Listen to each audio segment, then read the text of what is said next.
And at the end, we'll get the panorama. I was like, where's my phone? Is it weird to not have our phones? Very. I've become very addicted to my phone. Is this the podcast? Do you want to talk? This is the talking mic. These are the fake mics, and the real audio is coming out of this one. Let's just pretend we're in a cold plunge. I've been doing that before you came out while you were setting up. I was taking very deep breaths. How long should we do this for? This will be the whole podcast. I thought you were... Just a deep breathing exercise. This is a meditation. There you go. This is the podcast no one's meant to hear. This is the lost episode that the real fans will get to see. And the real fans, the real ones. And also the people in the window watching us. I've just remembered that's going on. Everybody wants to be your neighbor. That was so creepy. Oh my god. Man, I'm cold, so I'm going to do some weird shit. Wait, you have to take your shirt off at some point. At what point in the episode... Well, that's for later. At what... Okay, two questions. Two important interview questions. One, at what point in the episode do you think we'll stop using this nonsense? 5.5 minutes. In. Okay, and at what point in the episode are we going to take our clothes off? 19.5 minutes in, if we're doing a 23-minute podcast in honor of MJ. Mm-hmm. Cool. You're looking behind you. Look over there. Where's the camera? I forgot. We usually have a camera right in the middle, and I feel like without one, I feel a little uncomfortable. That's fair. You know how like when you're not in flow, it has nothing and you to need do to with get the weather. into flow? Should we talk about what being in state means? Sure. You're leading this podcast. Lead the charge. Fuck, I hate when you do that, guys. He always makes me start the podcast, and it's like action. So this podcast is called Not That Cold. Do you know that? Yes. What do you think the temperature is out here right now? I looked. Do you want to know? Yeah, please tell me. It's 26 degrees 26. Fahrenheit. What about the wind chill? Did you check that? No. This is like a Green Bay Packers game. I went to a Penn State game a couple of weeks ago. It was like 22, and I wore 5 layers. And today I'm wearing 1 for this podcast. I'm pretty annoyed that the Penn State content didn't go viral. That's fair. This feels like a natural lead-in to something. Yeah, I mean, just having a tailgate full of snow was... It was epic. Wait, what happened to our lights? The backlight turned off. It's okay. Do we need it? No, we don't need it. The audience will tell. I feel like it is significantly darker, but maybe it's not. It's not. Okay. We're good. Ignore that. We do have the moon. Yeah. This feels...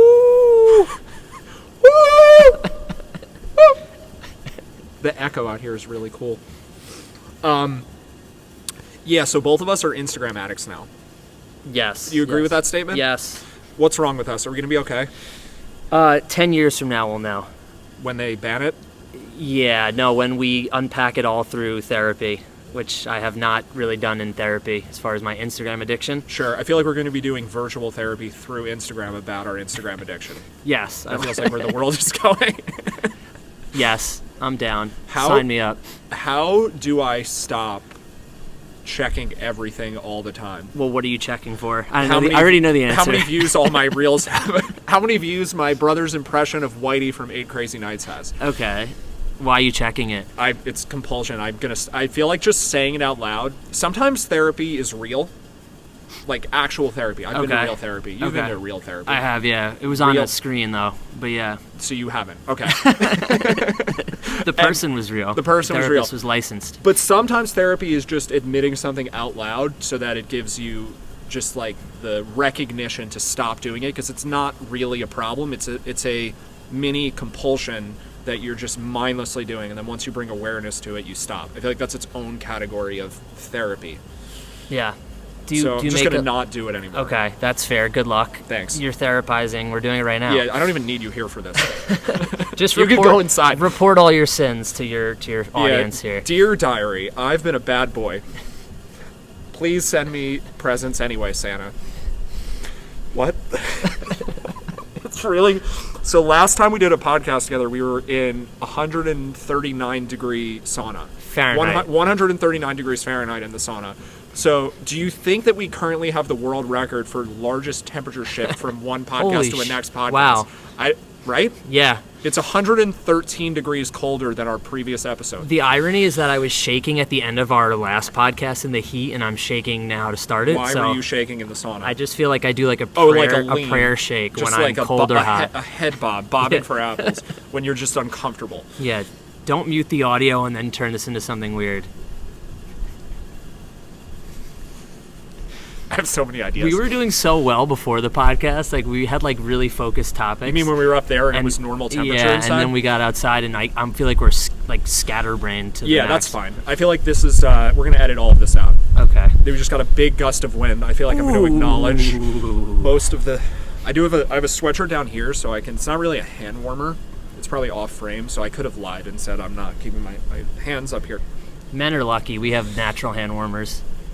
Let's not use that. We are like it's very well lit. I don't know, maybe I'll do like a panorama after and I'll splice it in. But like all of the buildings' lights are on and at least a handful of people are watching right now. Or at least one. There's one guy up there. Oh, he just walked away. If people are coming out on their balconies, we're going to ask them to participate. Yeah, like you. What do you have to say about the natural hand warmers for men? So I wanted to do this podcast in the cold because the podcast is called Not That Cold. Therefore, there must be an episode where we talk about the cold. So we're both cold. We're both guys. We're both, sure. And I've been telling people that the reason this podcast is called Not That Cold is because it's a metaphor about cold plunges and how they equate to overcoming adversity, which is mostly accurate. I feel like we should talk about what started us. This is like we're bridging the gap into an area now that neither of us have probably talked about on camera before, and it's going to be kind of awkward, which is, I think, why we're stalling a bit. And that's why I keep making these jokes that are like sexual in nature to divert where we're actually headed. But our goal for this conversation is to talk about the real thing. Yeah, our goal is to break our minds a bit so that we enter a new paradigm where it's like, none of this is a big deal. We're going to talk about things that we haven't yet talked about, and then from this point forward, it will be much easier to talk about them. And for me, I talked to Matty Ice, before the podcast. Matty Ice. For this episode, I'm Matty Ice. I said to him, I'm going to pretend like no one's ever going to hear this episode. We're not doing a good job of that right now. That will make me comfortable. I know. Let's pretend no one's hearing this episode. Do you think that people can see my nipples yet? No one's hearing this episode, so they ain't seeing your nipples. You're fine. Okay. Soon enough. So Not That Cold. We were in a cold plunge at Sojo Spa. Do you remember that? Yeah. And we got in the cold plunge, and I remember you said, it's not that cold in here. And then we had a bit of a back and forth, and we were like, this should be the name of a podcast. That was sort of the impetus of the idea. And the reason that we were saying it is because we have been out at nowhere else besides the Spaniard for the last 2 years. Spaniard bouncers would attest to that. No, cut. No, we actually for a very long period of time only went out to Mike's Wild Moose Saloon. Right. Do you remember that phase? Country bar. Why did we do that? Tri-State area. Why did we think that was the place to go? Well, it was 1 block from us. That was probably so the logistics of it were like, if we're going to meet someone, we can literally walk 1 block. We can have an after party that's super close. Yeah. Our old building was closer. After party. Sausage party. Seth Rogen and James Franco. Right. So anyway, the point that we have been like out in the world in like a social environment a lot more in the last 2 years, especially me, because I didn't leave my house/apartment for 3 years prior to that. And you, less extreme, but certainly there was a big change that happened at the end of 2022 where we started going out a lot more. Yep. And so the word cold, we were using in the context of cold approaching people, like going up to girls and talking to them when we don't know them. And guys, everybody, really. Okay. Like, in truth, it's everybody. Yeah, it's every human. But sometimes you swing one way. But we're not swinging for guys, but yeah. It just sounded funny. I just thought that'd be a good joke. That was a good joke. It was a good one.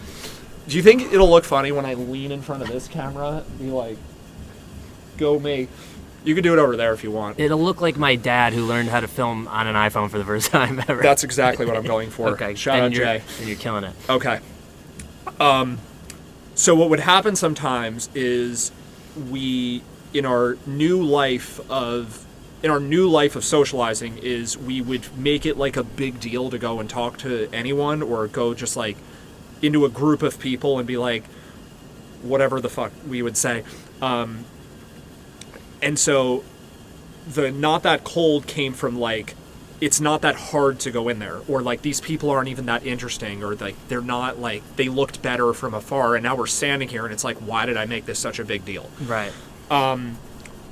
I wonder how that will sound to people. I know we're trying to be like me and you are talking, Yeah. but honestly, if me and you were sitting in a room, just the two of us, we would be talking about how that point would sound to an audience who isn't even here. I think when you said these people with like a bit of a tone, Yeah. for me it sounded Oh, like let's maybe get into there was it. like judgment going on, but I mean, I know what you mean, right? It's like you see someone from afar, they're so hot, and then you go up to them and it doesn't go the way you thought. Like you pictured, oh, our mic is floating away. Yeah, you pictured that there was gonna be a lot more substance to that person. Yeah, I but also, even just the appearance of them, right? Yeah. Like the visual from far away is different than the visual from up close. Yeah, so I'll write- before yeah. you even get to the part where you're engaging with their personality at all, it's like, wait, I built this up in my head from 50 feet away, and now I'm standing here, and it's like, this is just another human. Oh, there are literal girls that I'll see at bars where I'll like craft the narrative of their like my girlfriend, you know, before they you've look even like your they ex. look like my next girlfriend before I've even talked to them. You're not talking about your ex. You're talking about they just fit the idea in your head of what a girlfriend of yours would look like. Yeah, roughly. that's another topic of seeing Okay. your ex through all over the Yeah, place. let's not. Okay. No, not yet. but the literal idea of like you see someone interesting and you're like, oh, they feel like they could be someone I would date. It's like you Yeah. don't even know them, and then when you go up and you're disappointed, it kind of it could hurt your sense of like community with humanity a little bit. Like, damn, Yeah. I'm disappointed. And if you start approaching hundreds of people and you're regularly disappointed, you also have to check your expectations. Yes, that's for sure. I'm trying to like match this to why we put the not that cold idea in our heads, because all that is valid, but it's all secondary to the idea of like making this entire project less big of a deal. Because what's creepy is not going and meeting new people. What's creepy is like over intellectualizing it and making it this like big thing and this like gamifying of it, which like honestly, gamifying anything at the beginning stages, I know we've talked about this a million times, gamifying anything is necessary at first if you want to get better at it. The analogy that's easiest for me that I've brought up a few times is to basketball, where if you want to be better at basketball, you have to initially practice moves that are uncomfortable, and maybe you don't have to go tell your friends, like, hey, I'm working on my crossover and my spin move and my behind-the-back dribble and whatever, but you do actually if you want to improve, you have to do things that are a little bit weird, and you're going to look a little bit weird doing them at first. Oh, yeah. And then over time, they just become part of you, and then it's no longer, like, you get past the creepy phase. And I feel like the idea for our lives of making it a point to, like, hey, when we go out, we don't need to hang out with each other in a bar because we spend enough time hanging out. Who's we? Me and you. Okay, sure. It's completely, I would There's say, a purpose when we go out. I would say 90-95%, it's 90-95%, maybe even higher, true that me and you don't need to have like a deep conversation about each other in a bar because we spend more than a sufficient amount of time doing that in our living room, Yeah. or in a sauna or wherever Yeah. else we are. So like if we're out and it's just me and you and we're But not with not any in the other bedroom, friends, just to clarify. it's just, he's ruining all the mystery. Let the audience imagine. I really like that text I sent you this weekend. I knew you were going to show it to who you were with. What did you? When I said, well, you're like, I'm not home, by the way. And I said, well, then who am I cuddling with in your bed? And I said, That was he's really going to funny. show that to who he was with. Everyone involved got a good chuckle out of that. Okay, good. Thanks for making me seem cool, by the way, just now. I know what you're doing. He's not that subtle. That's for another Now time. Not episode. Not that subtle. Now I feel special all of a sudden. Yeah, well, you're wearing a T-shirt in 26-degree weather. Was I You're already special. cool before you made me sound cool? You're special, and your mom knows that too. God bless you. To the queen that raised you. Hope you got the crossword puzzle tonight. Yeah, so me and you sort of made it an overt statement to each other, but I think also to other people around us to help positively reinforce, like, if me and you were out in a bar, we're trying to, at minimum, build the social circle, and if not that, then, like, meet girls that we're interested in. Yep. But we also have met guy friends, just to continue to reinforce that, because I feel like it's been like a positive side effect. And girlfriends, like female oh my friends, God, yeah, like tons of them. Absolutely, yeah. So even just those things alone have been great. I feel like both of us are in this like weird, because this is a new concept to talk about. Of like we're like a lot of caveats right now. Sure, like, I know. Let's not seem like the people that we're scared of being. Right. This is actually the point of this episode. Is this is for ourselves. I don't care if you guys listen. Although it's it's essential that we think they're listening so that we can do this. I mean, we can go deep on the. There was probably a part of me for a really long time that would go out and then make all these girls who I'm friends with, because it's a safer option than actually putting yourself out there when you meet someone new and being like, we should go on a date. It's a lot. I mean, I met some of my best girls that I'm friends with. I was trying to figure out how to say that. Like through we went to dating events and we met like an incredible group of friends, and like I think that's just so cool. But now I feel like it's important that when I go out, I show my true intent. Or not true intent, just the authentic, here's what I'm feeling in the moment, being direct as possible. Yeah, the intent for that situation. Yeah, the intent that's authentic to that situation. Right. So not that cold though, right? Like let's get. I mean, we have a lot of weird phrases that we've come up with in the last couple of years, but just an acknowledgement to each other and to ourselves of this is not a big deal to do this. To go, you have a fuzzy near your face. Is that a bug or a piece of your scarf? Oh my God, we're getting sidetracked so much right now. It's good. It's hard. This is why being able to edit is Take important. a deep breath, though. Let's. In the heat, I talk really fast, and in the cold, I talk even faster, I think, because I'm trying to warm myself through. We'll be fine. I'm wearing an extra layer, so I can be you a gotta little take more. that off. This is bullshit. You can keep the gloves, and you can keep the scarf, but no shirts. No shirts. The last 10 minutes of this episode, spoiler alert, we're going to take all our clothes off. Okay. Good luck with that. Good luck with that. Okay. I genuinely you're not doing it. I don't know. Let's figure out a good topic for the audience. Okay.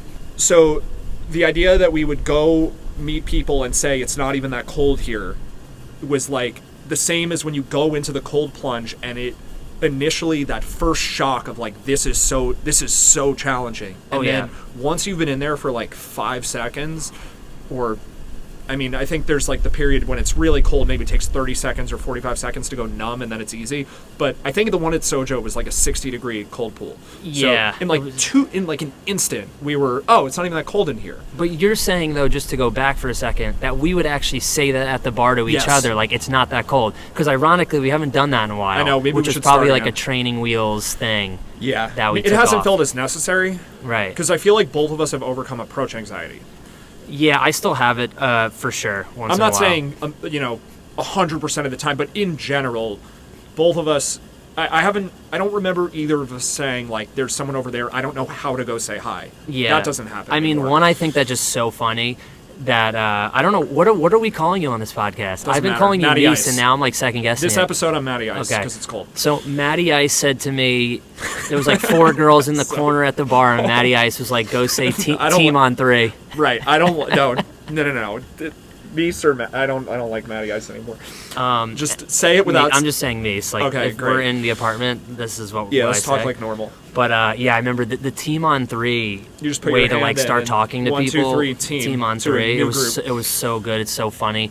That one though is not very long lasting, because I think the metaphor for this whole podcast, in my eyes, right, is when I first started approaching new people at bars a lot, I would go in for 10 seconds and think I was bothering them, and then I would run out. Right. Because it was cold those first 10 seconds. And so just to re-emphasize that point, I made it a mission to say, okay, when you're going to go talk to someone new, sit in that uncomfortableness for a minute. Usually what that means is I am rambling about nonsense for a minute straight, and then I calm down, and then it ends up being we've had so many nights where that first minute of cold ended up being we met incredible people and had an incredible time. Let's talk about that rambling part, because I feel like we've beaten this point to death now on the going in. I think we got it. That's fair. The rambling part, I feel like, is one of the most misunderstood things in the whole socializing area, making friends, dating, everything. Social interaction at large. I feel like people, rightfully so to some extent, have this idea that you want to like be someone who asks questions about another person when you're trying to get to know somebody or you're trying to make an impression. It's an entirely different context compared to being on a date, what we're talking about. Right. If you are in a public place and you are the one taking it upon yourself to go interrupt someone's conversation to say hi to them, or even just interrupt whatever they're doing on their phone. Like, you are putting yourself into their world. They didn't necessarily have any intention of talking to anybody, and you're going to go make a point to be like, I'm here now. I'm part of your world now. It's not like, oh, hi. That's a weird thing to do. And the person's like, why are you talking to me? Or like, why do you want to know anything about me? So, like, the rambling is this initial phase of like, I'm going to be here now, and I'm going to demonstrate that I'm not weird in the in the sense that's bad. I'm not creepy. I'm going to display my personality in some quick, amusing way so that you are comfortable.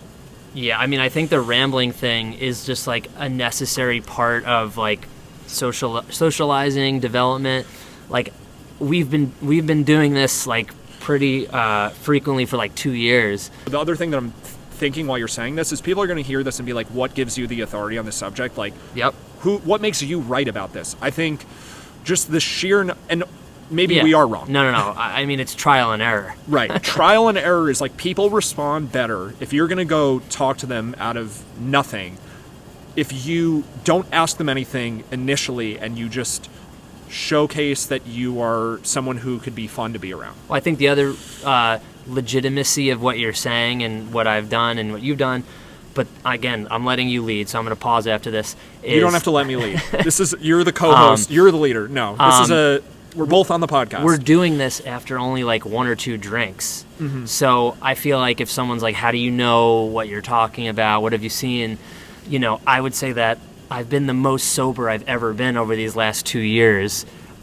So I'm remembering what I'm doing, and what's happening. Right, we're pretty. The recall is very easy. Much better than ever. I've before. had more than 4 drinks in a night twice in the last 2 years. And ironically, it's usually on dates.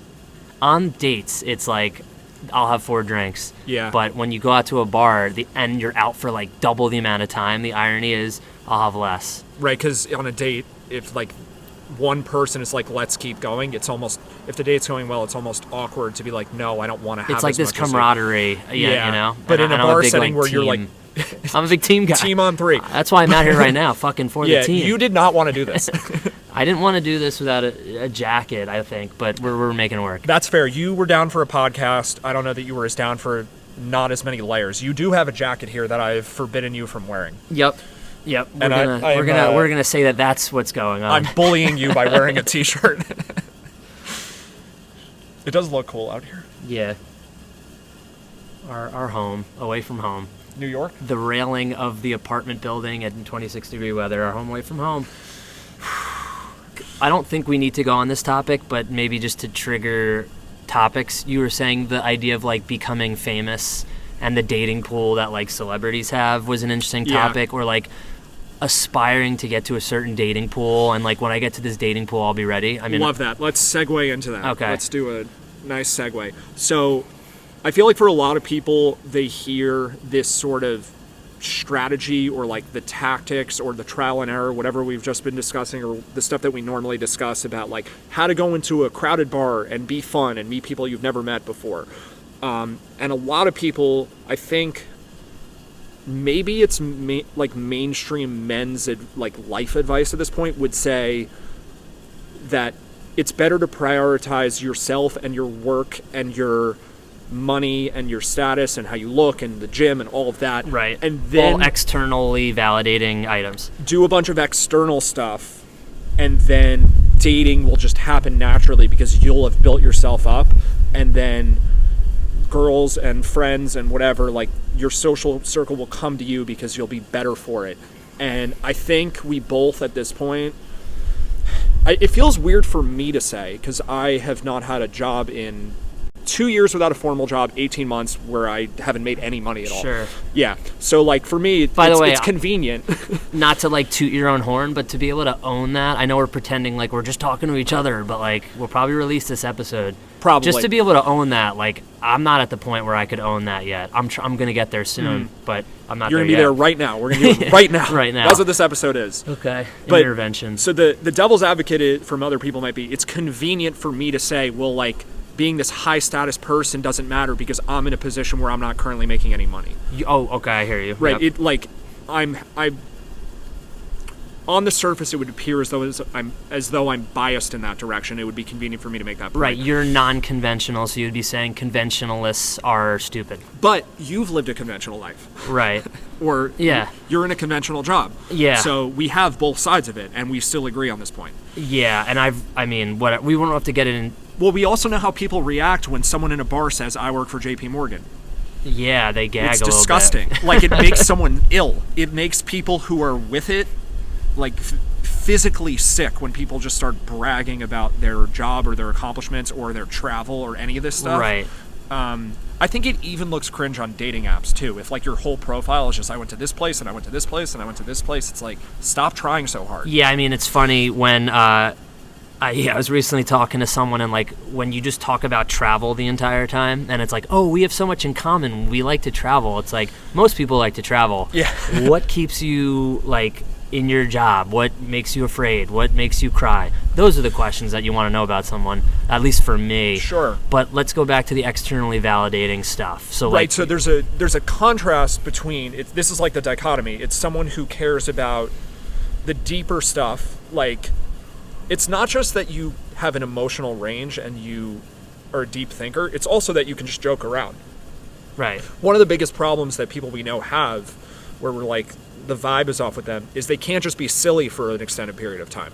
Like, what's the point of having anything if you can't enjoy it, if you can't like where you're at? I mean, that's someone's ego blocking them from being like their ultimate fun and silly self, right? Yeah. Of course. Yeah, so you on the one side you have the silly, stupid side of you where you just enjoy everything because you're just someone who wants to enjoy things. Plus you have emotional depth. And on the other side, it's all of these status games. I think what people perceive as real status is mostly the first part, is the stuff that's in your mind. Say that again. Like, I think My brain froze. Brain freeze. Too many ices. We ate the ice cream too fast. I'm cold as fuck. Yeah. The things that are considered status, all of the materialistic stuff, are lower. It's lower status to care about status than it is to care about being a fun, interesting, deep, thoughtful, compassionate person. Yeah, who then has perks of whatever they do, and that's like that's like a result of being like a fun, silly, caring. Right. Yeah. It's a bonus to have the other stuff also, but you can't lead with it. I think this is what we're trying to get at. Leading with the status thing is gross. But is this something that like men are more focused on than women? And I mean, I can't speak for women, so I'll speak for men. But like, I get sucked into the YouTube rabbit hole so often of like the winter arc of like grind at the gym, earn as much money as you can, write as many songs, release as many songs, be really cool on Instagram, all that shit. And then once I have all this cool external stuff, like then I will find the right person. But I feel like guys, like I don't know, guys, we get sucked into that very easily. Even though I am fully aware that external validation sources like aren't going to bring me fulfillment, I still will go down a YouTube rabbit hole where I watch like how to kill it at your day job, you know, and in your career, and that's not healthy. Well, it's not good. I'll give get out of it. I'll give a funny contrast that sort of articulates this point. If I wear like my best shirt, like a fancy shirt, guys will comment on it and be like, oh, that's like really cool. Like I don't wear that much expensive clothing, but I have like one or two shirts that might have been like $200 or something. Sure.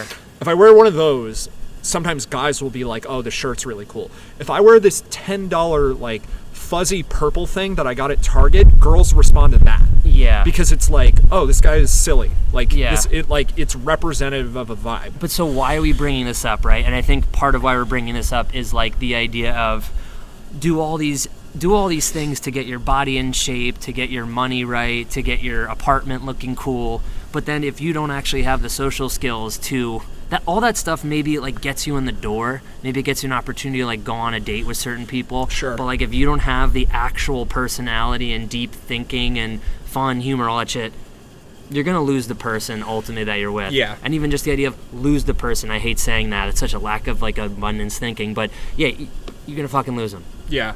Point blank. And you're gonna lose them because they're gonna feel like you're compensating. Right. It's actually better if you have nothing and own it. I think like my experience watching people is that someone who's like, yeah, I'm broke as shit, and they own that, is better off than the person who's rich without social skills, who's just like, I'm rich, I go to this place, I go to this place. Like, that person is losing harder than the person who has nothing, but at least can admit it. Yeah, I mean, I always get I used to get tripped up a lot when I would meet someone at a bar and they're like, oh, you're a musician? Like, oh, how much do you make from your music? And I'm like, I don't make anything really now. And I would feel insecure about that. But I feel like I'm just getting better and better at owning it. I mean, you are a good example of someone who's like, I'm going to own what the situation is, and not trying to like come up with these concoct an excuse or whatever. Because again, it's like, if I feel insecure because someone's asking me how much money I make for my music, like external validation seeking, like that's not good. You know, I know that I'm not earning money from music now because I'm investing a lot in it and taking the right opportunities to try to 10x my career down the road. Can you imagine talking about this to someone you've known for less than an hour? Yeah, no, that wouldn't work. Even just now, I felt a little bit gross being like, I'm trying to get validation from whoever's listening. The audience, so I'm gonna like whoever's in the window watching. Yeah, like that felt like me here. seeking validation. Yeah. Actually, I was explaining why I don't make money from music. Like, fuck that. That's disgusting. I'm gonna puke over the side of this building. So, to tie it into where I think you wanted to go is part of your psyche, because you follow musicians. How cold are your ears right now? They're cold, but I look cool You could with cover. the hat the way you they could are. bring the hat down if you need Nah, to. the hat looks cool. Okay, because my ears are covered.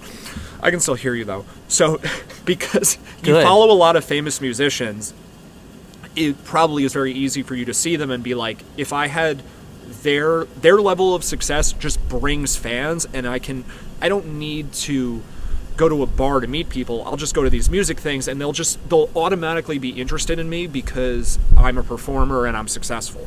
And I think you're going to be in a better position to deal with this when you get there than almost anyone who's in that position currently, because you're going in already understanding that you don't want it for that reason. You want to be able to be in an environment where no one knows anything about you and be a fun person before any of that. And then if they find out after that you were successful, then it's just a bonus on top. But like, it shouldn't require, like, you could put dating to the side for the next year and just like spend all your time building yourself as a musician, and then be like, in a year from now I'll be so successful that like they'll just come swarming.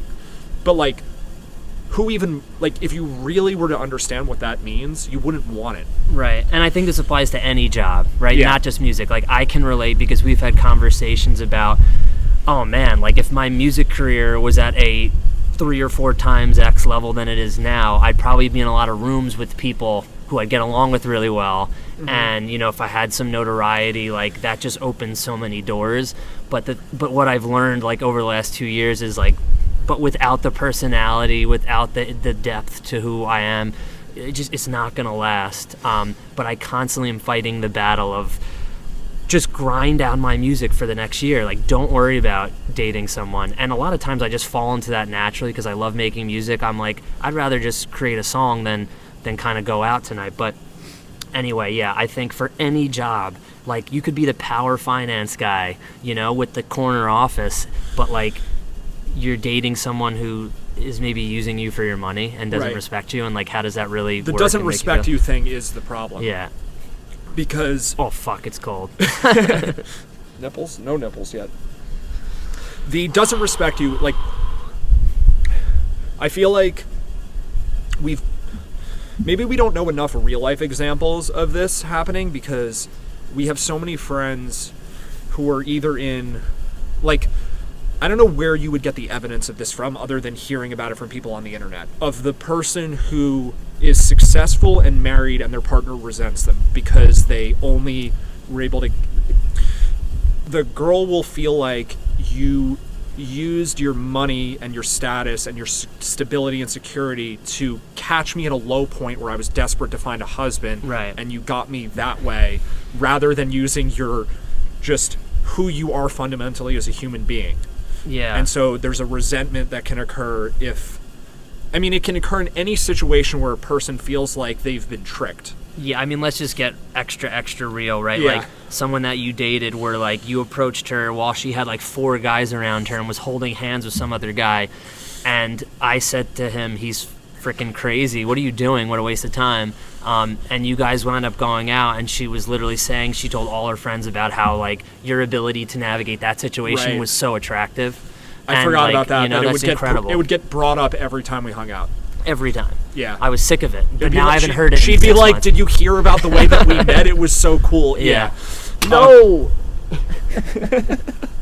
All right. That camera. It's still going. We'll be fine. It's so windy. We've been going 39 minutes. Okay. Let's keep it going. I'd say let's bring it home. We got one topic left. Okay. This is cold. I can't feel my feet. Make sure you like straighten it out and do the thing. What happened just now? Okay, let's sing another song. Girl, let me love you, I don't know if this 'cause I will love you until you learn to love yourself. Girl, let me love you, all of your troubles. Mama, tonight I'll take you there. Oh, okay, I'm cold. Ooh. Ooh, wee, wee. Whee! Shh, it's 10 o'clock, bro.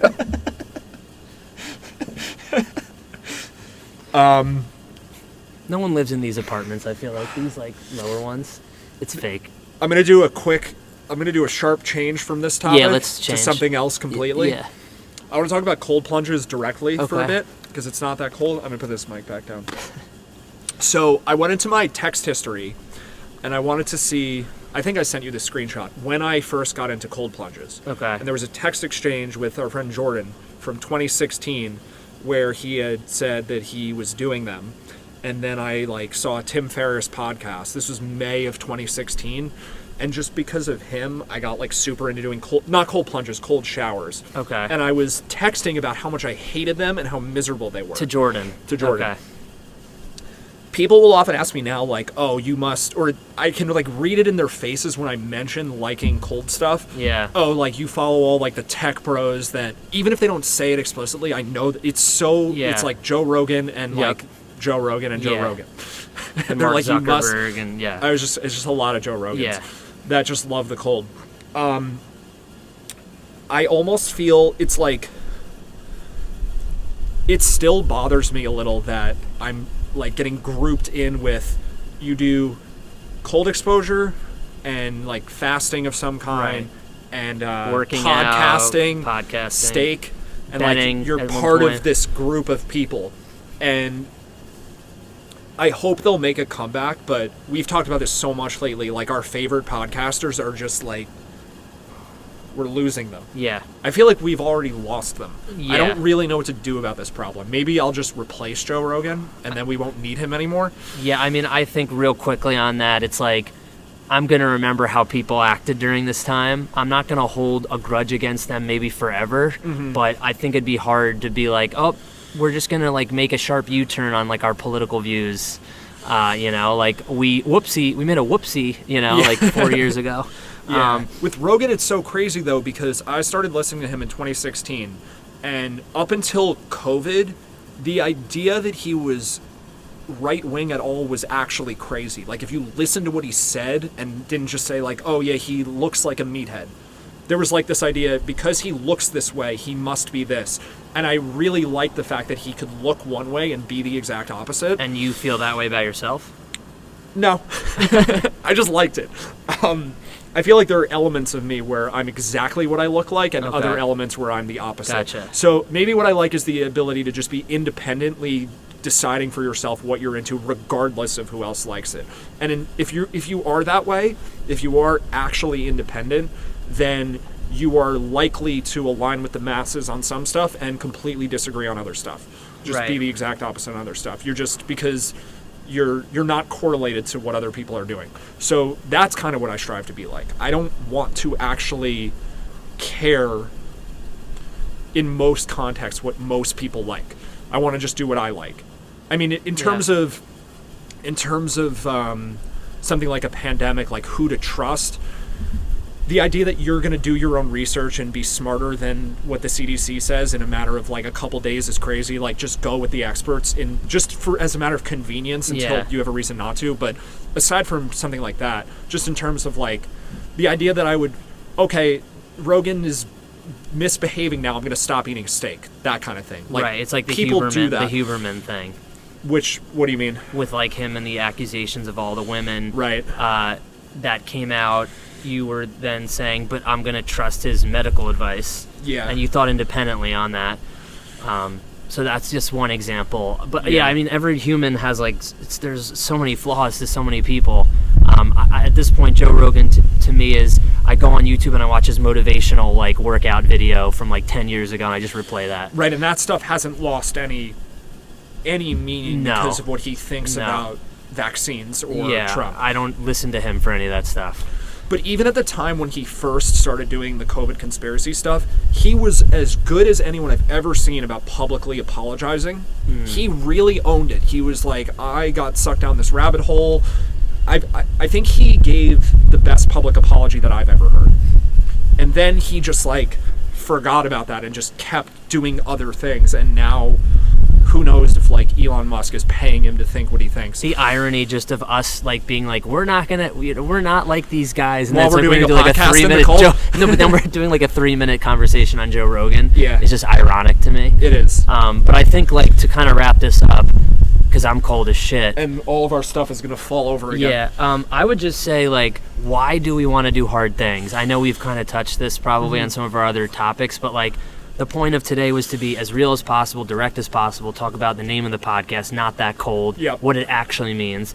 So I say to you, like, not that cold, hard things, like, we literally live this mantra now. Like, why? Why the fuck do we do hard things? Why the fuck are we out here right now doing why are we out here right now? Some of it is just to be funny. Like, people are going to see this content, and they're going to be like, those guys are insane, but, like, in a cool way. Like, some of this is showing off. Sure. I don't think I'm ever going to lose that part completely. There's a bit of, part of it's ego, but part of it is I know the content will be good.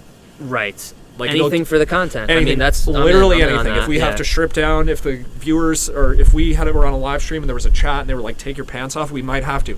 I was thinking about what my family's going to think when we go full bore there, but full extreme. Maybe we'll do it in the summer. Yeah, that's better. But they won't be listening and watching at that point. They'll have tuned out after episode 8. They'll be sick of it. They'll be sick of our shit. There is a direct analogy to what you're saying with cold plunges specifically, because I actually don't know that there's any real science, like provable science, that cold plunges are good for longevity. There's a lot of what sounds like circumstantial evidence or theories. I think they're really good theories. Like, I think reducing inflammation is very likely happening. Sure. And I think if you're in a cryotherapy chamber, it's happening more than in water or this. I don't know that we're actually getting healthier being out here. That would have been nice. If we knew that for sure. This is for mental resilience now. Right. Do you remember Ryan Holiday? I forget what podcast he was on, saying even if there was no health, if I knew for certain there was no health benefit to a cold plunge, I would still do it every morning because of the mental benefit. The only thing with me is that like I have this always raising the bar on myself. So right now we're like 45 minutes into this really cold podcast. And I said to myself, I'd only last 30, and now that we're at her 45, I'm like, oh, we have to go an hour. So I have a bit of an addiction to like always needing to strive for more than I actually Let's keep thought. Going. But my feet, I can't feel my toes. So like I'm kind of. Are you gonna get frostbite? Do you think? This feels like my Penn State game. How do my hands look? Are they purple? Are they the same color as the table? You could still be a hand model if that's what you're asking. I'm going to. I am shaking a little bit. Yeah. The goosebumps are good. I feel like we covered a lot of topics, but maybe like we were scattered in the beginning. Yeah. Right? Because it's like, it is hard to focus right now. I'm like shaking forward and backward. Yeah. I'm Let's just do this. Let's just...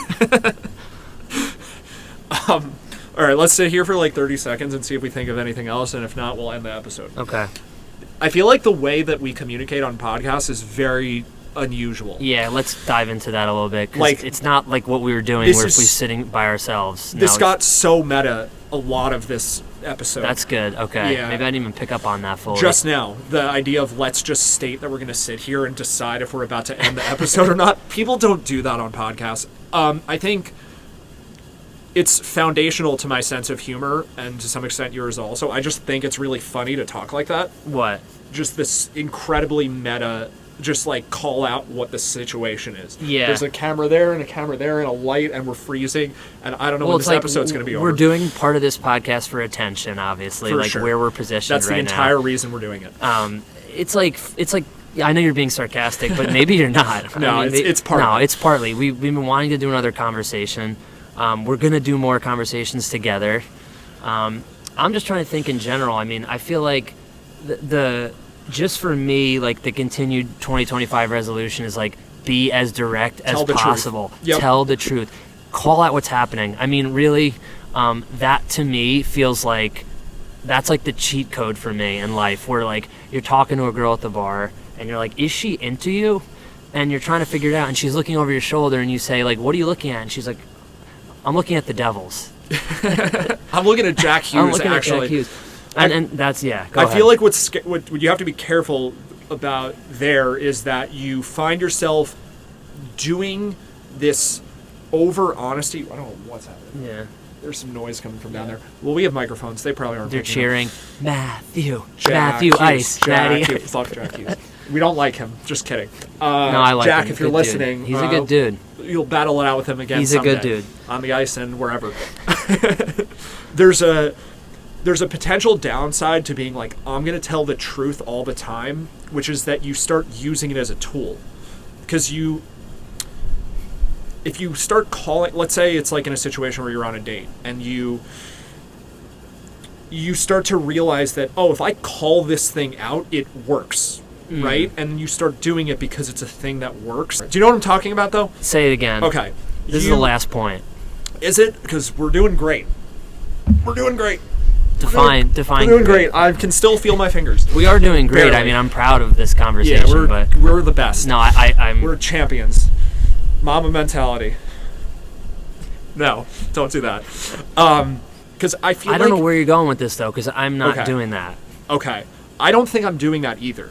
But where are you going this with is this? feedback that I've gotten from other people, like what friends do you of mean? ours that I could name that don't like this as much. What do you mean? Like the counter argument to like, it's cringe to like overdevelop yourself to get for an outcome.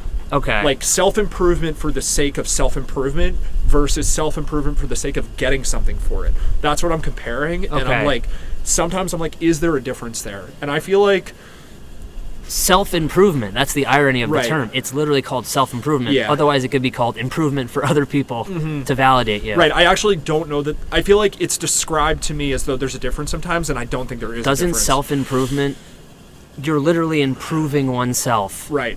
To get Better better things probably should just happen Yeah. by getting smarter, wiser. That's the same thing. I'll give a specific example, right? Me Okay. cold. Me dumb. I'll give a specific example. I don't know what what is that when I'm doing What it? Anyway, I- give me the specific you- example. There was a thing on a date at some point where I acknowledged that I was getting like too much validation off of hearing shitty things about other people, like that younger guys are not as interesting as I am. And I like acknowledged it out loud. I'm like, I gotta like relax. I'm getting too validated by this. And it felt like a thing that worked, but like that then is going to reinforce that I should do that all the time. And is there something wrong with the fact that I start doing that because it works rather than just being someone who acknowledges the truth just for the sake of acknowledging the truth? You are someone that gamifies things, so Yeah. like you're more This is- prone to doing this is than my I am. pathology that I Yeah. could become that way. I mean, like when I tell the truth and it quote unquote works, what is working? What is working? I am getting a result faster, like in a lot of cases, by being direct and telling the truth. Like if you go on 4 dates with someone and you're like kind of wishy-washy, you say like, let's go on another couple until I figure it out, versus, hey, there's no romantic chemistry, let's stop it now. You're saving everyone time. Like, I don't know, I've had Yeah. some hard conversations, as opposed to just like ghosting people. It's like, Sure. no, like, let's just be direct with people And honestly, I feel like I hate doing the honestly and then starting a sentence. Yeah, because it implies that you were lying before. Yeah. No, just in general, like. Let's get rid of that. Let's just be direct. Resolution man. for 2025. No more saying the word honestly. Are you okay? What's wrong with you? Remember when the camera fell? I do. That was a metaphor for my brain. This content is going to be insane. Anything for the content. Anything for the content. Gotta. Happy birthday. Oh no, you did that. Ooh. Okay. That really hurt a lot. I think the way I want to close that point and close the episode. Dunk it, baby. I think you did this last time. You said dunk it, baby, and then I dunked it. I can't dunk. I've been trying for decades to dunk, and I still can't dunk. No one should think that I can dunk unless the hoop is 9.5 feet and I've lowered it. I think if you are actually telling the truth for the wrong reason, an emotionally just attuned person can tell that you're doing doing a move. So I think it might be a moot point anyway. Like, if it feels fake, you can tell the truth in a way that is fake. And you could tell the truth in a way to hurt someone. Right? Yeah. Like, that's not my intention. There's an underlying intention that people can generally perceive to why you're saying something. Like, you could tell the truth, but it's like, why did he bring that up right now? Or like using someone's insecurities against them. Like, the truth is that they are overweight, and then you say, well, you're fat. Right, and you bring it up in a context where it doesn't make sense, and it's like, why are you doing that? I dated someone, and I was like, I feel like I am too thin. And then she said, you're too thin. You can't protect me, like all this stuff. Right. That was something that was going to hurt me. That was the truth, and that hurt. So I'm not that's not my intention. Obviously, yeah. Sure, yeah, but then that also necessarily means that you can lie, or let's not call it lie, but say something that is sarcastic or not quite true in a way that is true. Like it's authentically, you can. This is a complicated one, ladies and We're gentlemen. going to end on this. Can you lie authentically? Can you lie authentically? Yes, George Costanza, you can. No, but if you believe it, Jerry, it's not a lie. But like, maybe that's not exactly, I do love that reference, but that's not exactly the analogy that I'm going for. You need to like give an example, I think. What I'm talking about is a situation where you would avoid telling the truth, but in a way that there's like the subtext of we both know what the truth is, so it doesn't need to be said. This is like if your friend's dating someone that you don't approve of, and they don't approve of them almost, like, and there's like an insecurity there, and you both don't talk about there's an issue with the relationship. Yeah. Right. That's an omission of truth. That's not right. sharing. An omission of truth in a way that is better than if you had said it. God, this is so. I don't even understand where we're going. God, with we've gone off the rails and I'm frozen. We could have. Yeah, we gone off the rails. That's okay. Does this matter? This could be a pause for next time. I'd say. Okay. We had some really good topics in our apartment. Do you remember that any I don't of them? remember any of them. I feel like we did do them. I don't remember. Maybe we don't even remember that we did it. We talked about the dating success via music career. We talked about the name of the podcast, where it came from. Joe Rogan. We talked about Team on 3, 1, 2, 3. It's such a funny summary. We talked about how cold it was and your nipples a little too much for my liking. We talked about natural hand warmers that men have. Okay, let's take that. End of podcast. I'm summarizing. I'm like I'm the table of contents. End of podcast now. We talked about your family being proud of this man's adultoids. Okay. Everybody, this has been a lot of fun. My name's Brett Altman. That's Matty Ice. Your turn. Woo! All right, it'll have cut. I'm gonna put my shirt back on. It'll cut. Mr. President. This is the coldest I've ever been.